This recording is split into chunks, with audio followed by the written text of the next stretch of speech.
Long hair అంటే ఎవరికైనా ఇష్టమేనండి. అవునంటారా? కాదంటారా?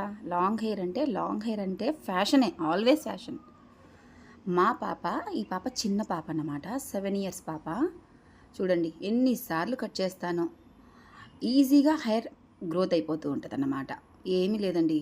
మెంతులు, కలోంజీ సీడ్స్, ఉల్లి గింజలు అంటారు. నైట్ నానబెట్టేసుకొని మార్నింగే మిక్సీకేసేసేసి పెట్టేస్తానన్నమాట. ఎమ్మటే హెడ్ బాత్ ఒక 1 అవర్ పెట్టేసి హెడ్ బాత్ చేసి తడిలోనే దులిపేస్తే మొత్తం పోయిద్దనమాట. మా పెద్ద పాపకు హెయిర్ కూడా ఇలానే ఉంది. తనది ఏం చేశానంటే క్యాన్సర్ పేషెంట్స్‌కి డొనేట్ చేసేసానండి హెయిర్. తన హెయిర్ కూడా ఇంచుమించు మళ్ళీ పెరిగిపోయింది బాగా. అలాగా అసలు తినే ఫుడ్‌లో ఉండిద్ది. భృంగిరాజ్ హెయిర్ ఆయిల్ తెప్పించా. ఫరెవర్ భృంగిరాజ్ ఒక్క బాటిలే వాడా. మా బాబు పారేసాడది బాటిల్ అయితే. కాకపోతే లాంగ్ హెయిర్ అనేది ఆల్వేస్ ఫ్యాషన్ అండి. తినే ఫుడ్ కాండి కంటి నిండా నిద్ర కూడా ఉండాలి మనకి. హెయిర్ లాంగ్ కావాలి అంటే కంటి నిండా నిద్ర ఉండాలి. మెంతులు అనేది బెస్ట్ అండి.